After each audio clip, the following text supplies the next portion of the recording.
শুভেচ্ছা। বাঙালিয়ানা সায়ান্নে সংবাদে স্বাগত। শুরুতেই শুনে নিচ্ছি সংবাদ শিরোনাম। উত্তরার মাইলস্টোন কলেজে বিমানবাহিনীর একটি প্রশিক্ষণ বিমান বিধ্বস্ত, নিহত ১৯, বহু হতাহতে শঙ্কা। টিউলিপের ১৩ বছরের আয়কর নথিতে মিথ্যে তথ্য পেয়েছে দুদক। তিস্তায় বাড়ছে পানি, বন্যা শঙ্কা। গোপালগঞ্জে ময়নাতন্ত্রের জন্য কবর থেকে তোলা হল নিহতদের লাশ। গত ৩ নির্বাচনে দায়িত্ব পালন করা কর্মকর্তাদের তথ্য চাই পিবিআই। অনির্বাচিত সরকার শক্তভাবে দেশ পরিচালনা করতে পারে না, বললেন রিজভী। জুলাই নিহতদের সরকারি অর্থ বরাদ্দ পেতে শুরু হয়েছে বউ শাশুড়ি দ্বন্দ্ব। জুলাই যোদ্ধাদের জন্য চাকরিতে কোটা নয়, ফারুকী আজম। ১০ মাস ১৯ দিন পর ঢাকা স্টক এক্সচেঞ্জে সর্বোচ্চ লেনদেন। ডিওএইচএসে ডাকাতি, ২ সাবেক সেনা সদস্যসহ গ্রেফতার ৪। এবার স্নাইপার ও ট্যাঙ্ক ব্যবহার করে ত্রাণপ্রার্থীদের হত্যা করছে ইসরায়েল। এবার বিস্তারিত। রাজধানীর উত্তরার মাইলস্টোন স্কুল অ্যান্ড কলেজের ওপর আছড়ে পড়েছে বিমানবাহিনীর একটি F-7 বিজিআই প্রশিক্ষণ বিমান। চীনের তৈরি সেই বিমানটি স্কুলের ক্যান্টিনে আছড়ে পড়তেই হায়দার ভবন নামের ভবনটিতে আগুন লেগে যায়। এই ঘটনায় ১৯ জনের মৃত্যু নিশ্চিত করেছে ফায়ার সার্ভিস। আহতদের জাতীয় burn and plastic surgery institute সহ বিভিন্ন হাসপাতালে ভর্তি করা হয়েছে। তবে স্থানীয়রা বহু হতাহতের শঙ্কা করছেন। স্থানীয় এক ব্যক্তি বাঙালিয়ানাকে বলেন, অনেকজন মারা গেছে। কতজন মারা যেতে পারে আপনার কি কোনো ধারণা আছে? না, এটা তো এখনো আপনার হয় নাই। এটা আমি ভিতরে যে দেখলাম অনেক মারা গেছে, তারপরে আপনার অনেক অসুস্থ মানুষ অ্যাম্বুলেন্স দিয়ে নিতেছে। ঘটনাস্থলে উদ্ধার কাজ চলছে। একের পর এক দগ্ধদের ঢাকা মেডিকেল কলেজের জাতীয় বার্ন অ্যান্ড প্লাস্টিক সার্জারি ইনস্টিটিউটে নেওয়া হচ্ছে। এজন্য মেট্রো রেলের একটি করে কম্পার্টমেন্টকে শুধু রোগী পরিবহনের কাজে ব্যবহার করা হচ্ছে। হাসপাতালের দায়িত্বপ্রাপ্ত ব্যক্তিরা বলছেন, দগ্ধদের বেশিরভাগই শিক্ষার্থী। তবে তাৎক্ষণিকভাবে দগ্ধদের নাম পরিচয় জানা যায়নি। স্কুলের আশেপাশে ভিড় করছেন স্কুল পড়ুয়া শিশুদের অভিভাবক, স্বজন ও উৎসুক জনতা। ঘটনাস্থলে থাকা লাকি আক্তার নামে একজন অভিভাবক বলেন, তার ২ সন্তান এখানে পড়তেন। বড় সন্তানকে বের করতে পেরেছেন, তবে ছোট সন্তান এখনও আটকে রয়েছেন। তার সঙ্গে কোনো যোগাযোগ করতে পারছেন না তিনি। ফিরদৌসী বেগম নামের আরেক অভিভাবক জানান, তার মেয়ে ভেতরে আটকা পড়েছেন।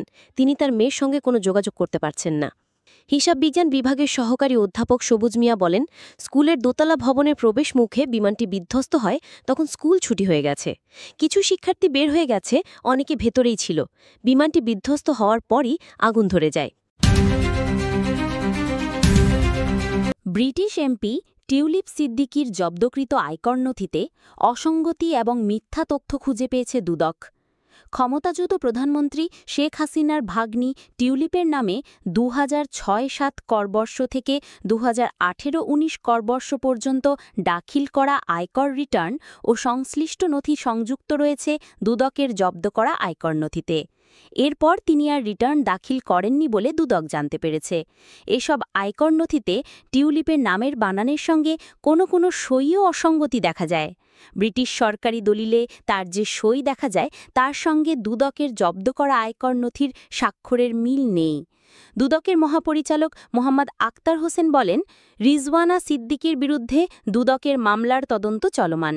তদন্তের পর্যায়ে দালিলিক প্রমাণ সংগ্রহের অংশ হিসেবে অভিযুক্তের যে কোনো নথিপত্র তদন্তকারী কর্মকর্তা প্রয়োজন মনে করলে জব্দ করতে পারেন। সেই পরিপ্রেক্ষিতে তার আয়কর নথিও জব্দ করা হয়েছে। এসব নথি বিশ্লেষণ করে তদন্ত কর্মকর্তা একটি প্রতিবেদন প্রস্তুত করবেন, যা কমিশনের অনুমোদনের পর আদালতে বিচারের জন্য দাখিল করা হবে। অভিযোগের বিষয়ে সুনির্দিষ্ট প্রশ্নের কোনো উত্তর দেননি যুক্তরাজ্যের সাবেক মন্ত্রী টিউলিপ। তবে তার একজন মুখপাত্র আগের মতোই বাংলাদেশ সরকারের বিরুদ্ধে মিথ্যা তথ্য প্রচারের অভিযোগ করেছেন। ভারতে ভারী বৃষ্টিপাত এবং বৃষ্টির পানির ঢলে লালমনিরহাটে তিস্তা নদী সংলগ্ন নিম্নাঞ্চলে পানি বেড়ে যাওয়ায় বন্যা হতে পারে বলে আভাস দিয়েছে বন্যা পূর্বাভাস ও সতর্কীকরণ কেন্দ্র। বন্যা পূর্বাভাস ও সতর্কীকরণ কেন্দ্রের বরাতে পানি উন্নয়ন বোর্ড জানিয়েছে, গত ২৪ ঘণ্টায় ভারতে কিছু রাজ্যে ভারী থেকে অতি ভারী বৃষ্টিপাতের ফলে রংপুর বিভাগের তিস্তা, ধরলা ও দুধকুমার নদ নদী পানি আগামী ২৪ ঘণ্টায় বাড়তে পারে এবং পরবর্তী ২ দিন স্থিতিশীল থাকতে পারে। ধারণা করা হচ্ছে, আগামী ২৪ ঘণ্টায় তিস্তা নদী সংলগ্ন লালমনিরহাট জেলার ৫টি উপজেলায় পানির মাত্রা বেড়ে বন্যা পরিস্থিতি সৃষ্টি হতে পারে। গোপালগঞ্জে জাতীয় নাগরিক পার্টি এনসিপি-এর সমাবেশকে কেন্দ্র করে সংঘর্ষে নিহত ২ জনের লাশ আদালতের নির্দেশে কবর থেকে উত্তোলন করা হয়েছে। সোমবার ২১ জুলাই গোপালগঞ্জ পৌরসভার গেটপাড়া কবরস্থান থেকে রমজান কাজী বয়স ১৮ এবং ইমন তালুকদার বয়স ১৮ এর লাশ উত্তোলন করা হয়। এছাড়াও সর্বশেষ পাওয়া খবর অনুযায়ী টুঙ্গিপাড়ায় সহকারী কমিশনার ভূমি মারুফ দস্তগীরের উপস্থিতিতে সোহেল রানা মোল্লার বয়স ৩৫ এর লাশ উত্তোলনের প্রস্তুতি চলছিল। ১৬ জুলাই সংঘর্ষে ৪ জন নিহত হন, তবে ময়নাতদন্ত ছাড়াই দাফন সম্পন্ন হয়। পরে ১৯ জুলাই হত্যা মামলা হলে আদালত লাশ উত্তোলনের নির্দেশ দেন। উত্তোলিত লাশগুলো গোপালগঞ্জ জেনারেল হাসপাতালে ময়নাতদন্তের জন্য পাঠানো হয়েছে। নিহত দীপ্ত সাহার লাশ দাহ করা হওয়ায় তার ময়নাতদন্ত সম্ভব নয়। আওয়ামী লীগ আমলে বিতর্কিত ৩টি সংসদ নির্বাচনে দায়িত্ব পালন করা কর্মকর্তাদের বিস্তারিত তথ্য চেয়েছে পুলিশ ব্যুরো অফ ইনভেস্টিগেশন বা পিবিআই। মামলার তদন্তের স্বার্থে ২০১৪, ২০১৮ ও ২০২৪ সালে অনুষ্ঠিত জাতীয় সংসদ নির্বাচনে দায়িত্ব পালনকারী রিটার্নিং অফিসার, প্রিজাইডিং অফিসার, সহকারী প্রিজাইডিং অফিসার এবং পোলিং অফিসারদের তথ্য নির্বাচন কমিশনের কাছে চেয়ে পাঠিয়েছে পিবিআই। এদিকে রিটার্নিং কর্মকর্তাসহ ভোট গ্রহণের সঙ্গে জড়িত কর্মকর্তাদের তথ্য দিতে এরই মধ্যে সকল বিভাগীয় কমিশনার ও জেলা প্রশাসককে চিঠি দিয়েছে ইসি। তথ্য আসার পর তা পিবিআইকে দেয়া হবে। নির্বাচিত সরকার হলে শক্তভাবে দেশ পরিচালনা করা যায়, অন্য কোনো সরকার তা পারে না বলে মন্তব্য করেছেন বিএনপির সিনিয়র যুগ্ম মহাসচিব রুহুল কবির রিজভী। সোমবার ২১ জুলাই সকালে রাজধানীর শেরেবাংলা নগরে শহীদ রাষ্ট্রপতি ও বিএনপির প্রতিষ্ঠাতা জিয়াউর রহমানের মাজারে বিএনপি নেতাকর্মীদের শ্রদ্ধা নিবেদনের পরে সাংবাদিকদের এসব কথা বলেন বিএনপির এই সিরিয়ার নেতা। রিজভী বলেন, অন্তর্বর্তীকালীন সরকারের নানা ধরনের দুর্বলতা প্রকাশ পাচ্ছে, আইনশৃঙ্খলা পরিস্থিতি খারাপ হচ্ছে। এই সরকার ক্রমান্বয়ে একটি রাজনৈতিক দলের সরকার হয়ে গেছে বলে অভিযোগ করে তিনি বলেন, গণতন্ত্র এখনও নিরাপদ নয়, এখনও নানা ধরনের গোজামিল রয়েছে।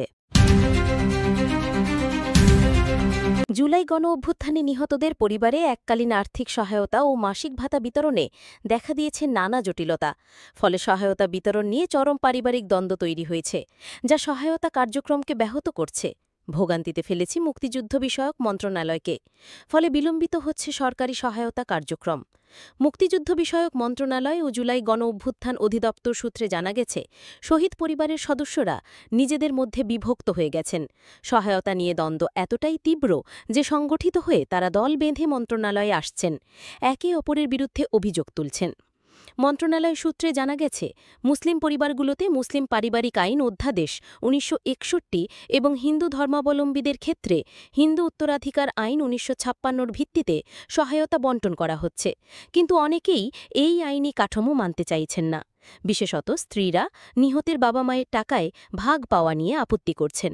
মন্ত্রণালয়ের তথ্য অনুযায়ী সরকার জুলাই শহীদদের পরিবারকে সঞ্চয়পত্রের মাধ্যমে মোট ৩০ লাখ টাকা এককালীন সহায়তা দিচ্ছে।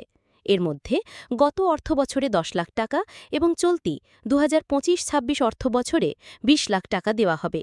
এছাড়া পরিবারগুলো মাসিক ২০,০০০ টাকা করে ভাতা পাবে। এ পর্যন্ত ৮৪৪ জন শহীদের গেজেট প্রকাশিত হয়েছে। মুক্তিযোদ্ধা বিষয়ক মন্ত্রণালয়ের উপদেষ্টা ফারুকী আজম বীর প্রতীক জানিয়েছেন, সরকার জুলাই যোদ্ধাদের জন্য সরকারি চাকরিতে কোনো কোটা চালু করছে না। সোমবার ২১ জুলাই সচিবালয়ে আয়োজিত সংবাদ সম্মেলনে তিনি বলেন, জুলাই যোদ্ধাদের পুনর্বাসনের জন্য প্রশিক্ষণ ও আত্মকর্মসংস্থানে সহায়তা প্রদান করা হবে, তবে চাকরির কোটা বা ফ্ল্যাট বরাদ্দের বিষয়টি সরকারের পরিকল্পনায় নেই। তিনি আরও জানান, জুলাই যোদ্ধাদের প্রতি মাসে ২০,০০০ টাকা অনুদান দেওয়া হচ্ছে, তবে মুক্তিযোদ্ধাদের সঙ্গে তাদের তুলনা টানার প্রয়োজন নেই।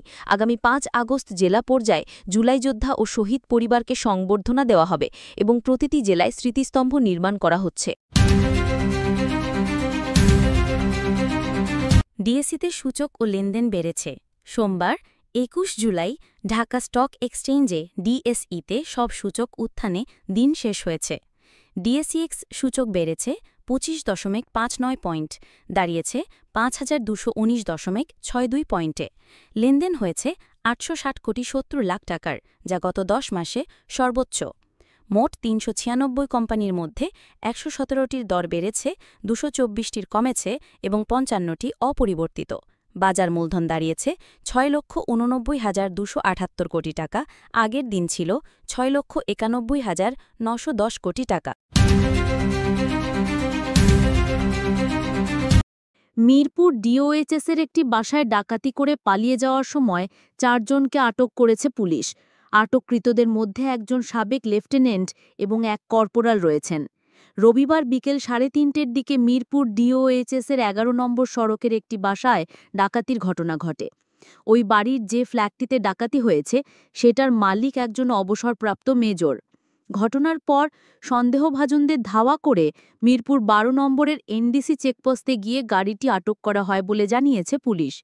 এ ঘটনায় দায়ের করা অভিযোগে বলা হয়েছে, আইনশৃঙ্খলা রক্ষাকারী বাহিনীর পরিচয় ৫ ব্যক্তি একজনকে খুঁজতে ওই বাসায় প্রবেশ করেন।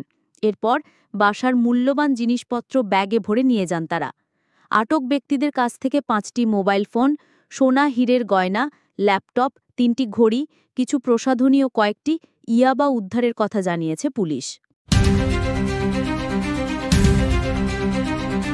গাজায় খাদ্যাভাব চরম আকার ধারণ করেছে।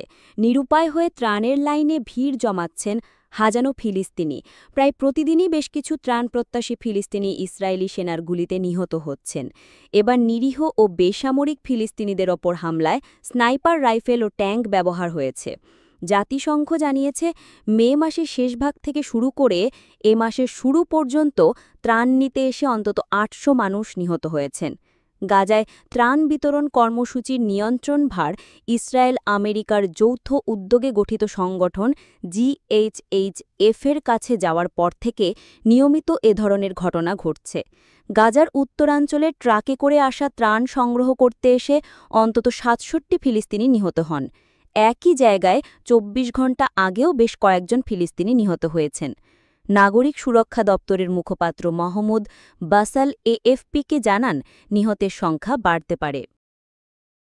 বাঙালিয়ানা সায়ান্নে সংবাদ শেষ হলো। ধন্যবাদ।